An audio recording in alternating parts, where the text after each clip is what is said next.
મિત્રો, મજામાં તો છો ને? સ્વાગત છે તમારું ફરી એક નવા વિડીયોમાં। આજે ગુરુ પૂર્ણિમા છે, તો ચલો આપણે ગુરુ પૂર્ણિમા વિશે થોડી વાત કરીએ। અષાઢ સુદ પૂનમ એટલે ગુરુ પૂર્ણિમા। ગુરુ પૂર્ણિમા એ ભારતનો આધ્યાત્મિક અને શિક્ષકો માટે સમર્પિત તહેવાર છે। આ તહેવાર હિન્દુ, જૈન અને બૌદ્ધ દ્વારા ઉજવવામાં આવે છે।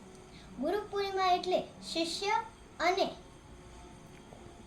ગુરુનો પવિત્ર સંબંધ મજબૂત બનાવતું પર્વ।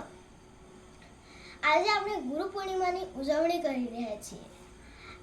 આ દિવસ આપણા જીવનમાં પ્રકાશ પાથરનારા આપણા ગુરુજનોને સમર્પિત છે। ગુરુ એટલે અંધકારમાં માર્ગ બતાવનાર દીપક। તેઓ માત્ર શાળાના શિક્ષક જ નહીં, પરંતુ આપણા જીવનના દરેક પાસામાં માર્ગ બતાવનાર દરેક વ્યક્તિ છે। તો આજે આપણે પ્રાર્થના કરીએ કે આપણા ગુરુજનો હંમેશા સ્વસ્થ અને સુખી રહે।